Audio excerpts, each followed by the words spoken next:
Transmitting to you from Old Heart Radio.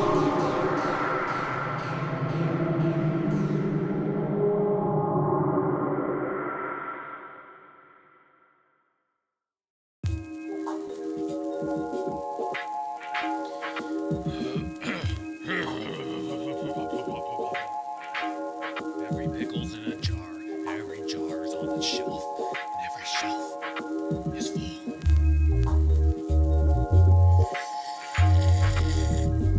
Good morning, hot dogs. That's right. This is another episode of Coffee and Contemplation. I'm your host. I was obviously waiting for it. I'm your host, Old Heart, a.k.a. Jared, a.k.a. whatever the fuck you want to call me, because you don't call me anyway. I'm here recording another podcast just for you, hot dogs, because you keep listening. Thank you. You're all amazing. Just go online and go on your apps and look us up on Instagram at Old Heart Radio, on Twitter at Old Heart in Space, and on iTunes, Spotify, and just about all the rest of those podcasting things at Old Heart Radio. Today, as you probably noted through the title of this podcast, it's another episode of the customer service life, because I've been getting a lot of good feedback from people on the customer service life episodes. Thank you. And so with feedback, I augment a little bit what I'm doing, and I'm going to try and make this a regular thing, because I like it, and I like that it connects with other people, because there are tons of people. I don't give a fuck. I'm not talking to the people who aren't in the service industry right now. There are a ton of people that this connects with because they work in a service position, whether it's food service, whether it's like over the phone customer service, whether it's in a retail customer service space.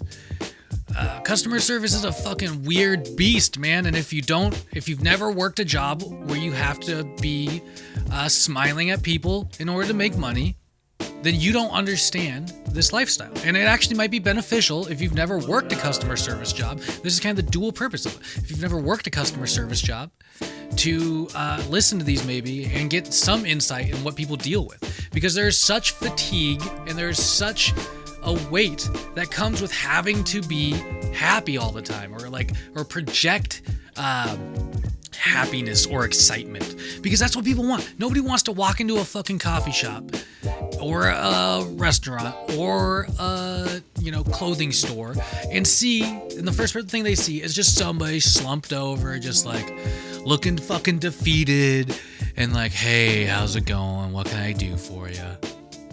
Like, that's fucking boring. And that's fucking, like, you are not setting up that customer for success, because, like, you're establishing really low expectations. Like, this person fucking hates being here. I'm probably gonna fucking hate being here too.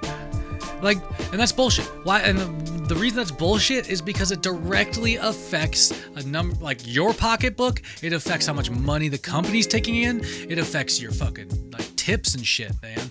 That's what I mean by your pocketbook. Like, it affects your tips. It affects your pay. Like, if your company is not doing well, they might have to trim the fat, man, and that means cutting service. I used to work for this asshole in the food scene here in Olympia who consistently, he would see his margins fucking fluctuate, and the first thing he would do is cut labor.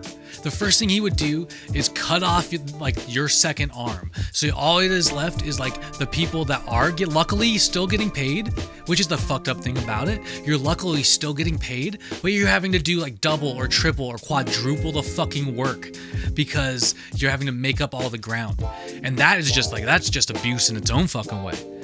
I understand the operating costs of business, and if you cannot fucking make those costs, then don't operate a business. And that's just that. I know the dream is for everybody to for you to be able to open up your own store and sell your wares and sell your goods, or provide the environment or the atmosphere or the food or whatever to the community and the people that you want. But if you can't fucking operate the place successfully without killing the vibe, breaking the backs of the people that work for you, or breaking your own back, you might need to reconsider your fucking structure, how you're structuring your business. And cutting labor is an efficient thing to some degree. Shout outs to the mic stand. But it's not in a lot of other degrees. And, you know, like, it directly affects the customer. Like, things like cutting labor and staff morale directly affect the customer. Those things, like, so like, they're intrinsically tied. Like, your employees' well-being and your customers' well-being. They're tied together, because if your employee comes in, and there's like a great Barista Magazine article on this. I wish I could bring it up right now, but I'm not going to bother. But you know, fatigue, man. If your employee comes in and is fucking banged up and is fucking hurting or achy and like is having a shit time because they're having a grimace through pain and shit, like, they're not gonna give the optimum experience to your customers. But at the same time, like, how do you know, like, people need to make money. And the shitty thing about customer service life is that you're usually in a position that makes you like barely enough money to pay your fucking bills, to pay your rent, to keep food on your fucking table, and to maybe have like a little semblance of like extra walking around, like ice cream money. Shout outs, man. Shout outs to anybody listening out there. All you hot dogs, thank you so much. You're the reason this thing keeps going. Shout outs to my friends and family for always putting up with me. Shoutouts to customers far and wide. I wish you could understand the perspective of the people serving you. And shoutouts to me, always. Why? Because I'm fucking awesome. So, you know, your employees' well-being is something to take into consideration when operating a business. And I think that falls under, like, not necessarily costs, but like the overall like operation. You need to take that into account, you know? Because it's important, man. I don't ever want to run a business that makes people unhappy to work there. That would feel so terrible to me. Speaking of, though, one of those aspects I wanted to touch on today is this thing that I see floating around, and it's a quote, that's like attributed to Mahatma Gandhi. But there's no actual evidence, and I repeat that, no actual evidence that he ever said this. So it's one of those things. I think it's just using Gandhi's name, which is fucked up in its own right. But the quote is, "A customer is the most important visitor on our premises. He is not dependent on us. We are dependent on him. He is not an interruption in our works. He is the purpose of it. He is not an outsider in our business. He is part of it. We are not doing him a favor by serving him. He is doing us a favor by giving us an opportunity to do so." So I just want to break that down real quick, because once again, I think it's absolute bullshit that companies use this as a quote for their service, the bar they want to set for their customer service, while attributing it to somebody that didn't say it. Gandhi, absolute respect and for him, the work he did, the memory of him. Rest in peace, motherfucker. But I think it's absolutely tragic that that people have misquoted him and have now used it to as like a standard, when that's probably not what he intended.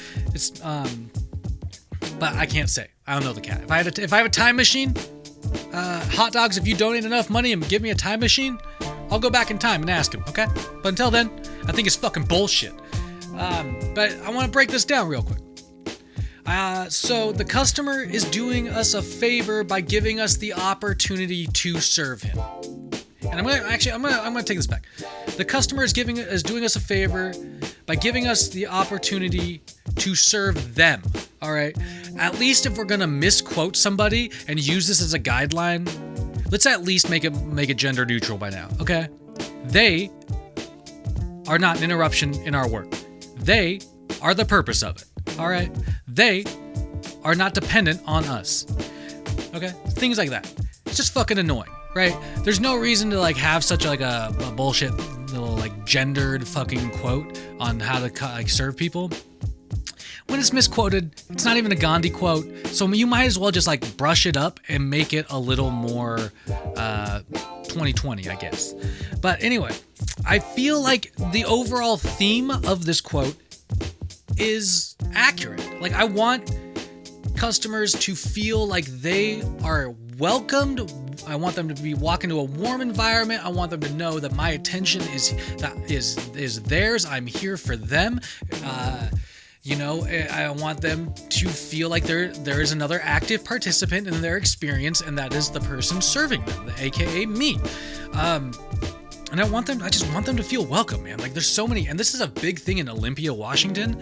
The food service industry here has a notorious attitude where they just treat people like shit, and servers are so nonchalant about like the customers coming into their fucking businesses, and it's like this is like the service should not be bullshit.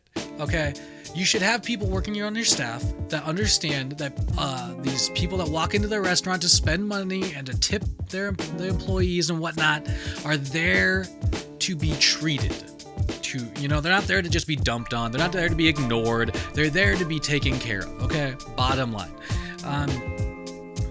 But like I said, I agree with the general theme of this. I do disagree with the fact that I don't think the customer is the purpose of the work. All right, the purpose of the work should be whatever your fucking business is. All right, the purpose of running a coffee shop is to provide excellent coffee, is to promote the coffee community, is to promote the connectivity between customer and farm. All right, but it doesn't have the purpose of the business is not to service customers. It's the product, in my opinion. That being said, I feel like in general, like I said, this quote is fairly accurate. I think it's really obvious that it's taken out of context because of things like that, like where they say the customer is the purpose of your work, because I feel like that might have been applied to what Gandhi was talking about, if he was even talking about something similar to this. But if you really want the information on this being misquoted, look it up on the fucking quote investigator, man. That motherfucker breaks down. I don't even know who that is. That motherfucker breaks down why this is not a Gandhi quote. That being said, this has been another episode of the Customer Service Coffee and Contemplation episode, podcast, whatever the fuck you want to call it. Oh, God, that was a mouthful. I hope you go out there and use your brain for good. Every day's a good day to ripen up that coconut, dear listener, dear hot dog. And just do me a favor and keep your stick on the ice.